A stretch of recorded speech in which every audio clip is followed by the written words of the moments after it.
ബോസിന്റെ ആരാധകരല്ല, അല്ലാന്നുണ്ടെങ്കിൽ ജാസ്മിന്റെ ഹേറ്റേഴ്സ് ആണെങ്കിലും ജാസ്മിൻ ഇഷ്ടപ്പെടുന്നവരാണെങ്കിൽ പോലും അവിടെ കാണാൻ കാത്തിരുന്ന ഒരു എപ്പിസോഡ് എന്ന് പറയുന്നത് അവിടെ ജാസ്മിന്റെ വാപ്പ ബിഗ് ബോസ് വീട്ടിലേക്ക് എത്തുന്ന ആ ഒരൊറ്റ നിമിഷത്തിനായി, ജാസ്മിന്റെ ഫാമിലി കയറുന്ന നിമിഷത്തിനായി. ഇന്ന് 8:30ക്കാണ് അവർ ഫാമിലി കയറിയത്. എനിക്ക് തോന്നുന്നു അത് കാണാൻ വേണ്ടി വെയിറ്റ് ചെയ്തിരുന്നവരാണ് ഏറ്റവും കൂടുതൽ ആളുകൾ എന്ന് പറയുന്നത്.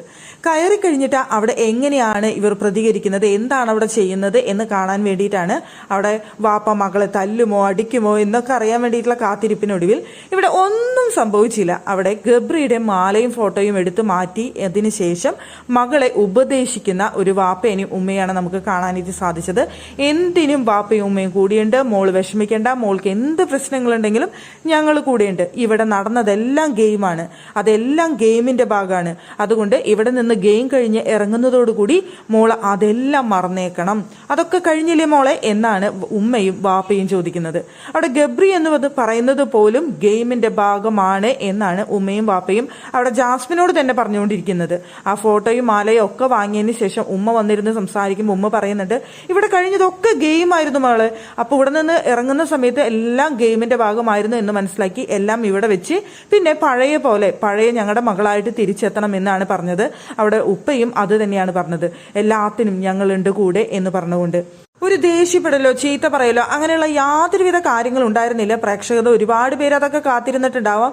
ഉപ്പ തന്നെ അവിടെ പറയുന്നുണ്ടായിരുന്നു, പലരും പ്രതീക്ഷിച്ച പോലെ നല്ലല്ലോ എല്ലാം നടക്കുന്നത് എന്നുള്ള ഒരു കാര്യവും ഉപ്പ ഇടയിൽ കൂടെ ഒന്ന് പറയുന്നുണ്ടായിരുന്നു. പക്ഷെ അങ്ങനെ ഒന്നും ഉണ്ടായില്ല. അവിടെ ചെയ്യേണ്ട കാര്യങ്ങൾ അവർ ചെയ്തു എന്നാണ് എനിക്ക് തോന്നിയത്. ആ മാലയും ഫോട്ടോയും അത് പാപ്പയ്ക്കും ഉമ്മയ്ക്കും ചെയ്യാനുള്ള പൂർണ്ണ അധികാരമുണ്ട്, അതവർ ചെയ്തു. ഉപദേശിക്കാനുള്ള സ്ഥാനത്ത് ഉപദേശിച്ചു. ഇനി ഒറ്റയ്ക്ക് നിന്ന് ഗെയിം കളിക്കുക, ആരും കൂടെയില്ലെങ്കിലും കുഴപ്പമില്ല, ഈ ഗെയിം എന്ന് പറയുന്നത് അങ്ങനെയാണ്. എന്നിട്ട് ആ കപ്പും കൊണ്ടേ മകൾ വരാവൂ എന്നൊരു ഉപദേശവും മകൾക്ക് കൊടുത്തിട്ടുണ്ട്. എനിക്ക് തോന്നുന്നു ഒരു വാപ്പയും ഉമ്മയും എന്ന നിലയ്ക്ക് അവർക്ക് ചെയ്യാൻ പറ്റുന്ന കാര്യമാണ് അവർ ചെയ്തിട്ടുള്ളത്. ഒരു ബിഗ് ബോസ് വീടിന്റെ അകത്തേക്ക് ചെല്ലുമ്പോൾ അവർക്ക് ഇതിൽ കൂടുതൽ ചെയ്യാനായിട്ട് കഴിയില്ല. ഇത്രയ്ക്കേ ചെയ്യാൻ പറ്റുള്ളൂ. ഉപദേശിക്കുക, അവരുടെ കയ്യിൽ അനാവശ്യമായി ഉണ്ടെന്ന് തോന്നിയ സാധനങ്ങൾ മാറ്റിവെക്കുക, അത് രണ്ടും ചെയ്തിട്ടുണ്ട്. പിന്നെ ചീത്ത പറയാനും അടിക്കാനും വഴക്ക് പറയാനൊക്കെ ഉണ്ടെന്നുണ്ടെങ്കിൽ അതെല്ലാം വീട്ടിലേക്ക് വന്നിട്ടുള്ള കാര്യങ്ങളാണ്. അതൊക്കെ അവർക്ക് പേഴ്സണലി ചെയ്യേണ്ട കാര്യങ്ങളാണ്, അതവർ പേഴ്സണലി ചെയ്യുമായിരിക്കും. ഇവിടെ വെച്ച് ചെയ്യാവുന്ന കാര്യങ്ങൾ വാപ്പയും ഉമ്മയും വളരെ കൃത്യമായി തന്നെ ചെയ്തിട്ടുണ്ട് എന്നാണ് എനിക്ക് തോന്നുന്നത്.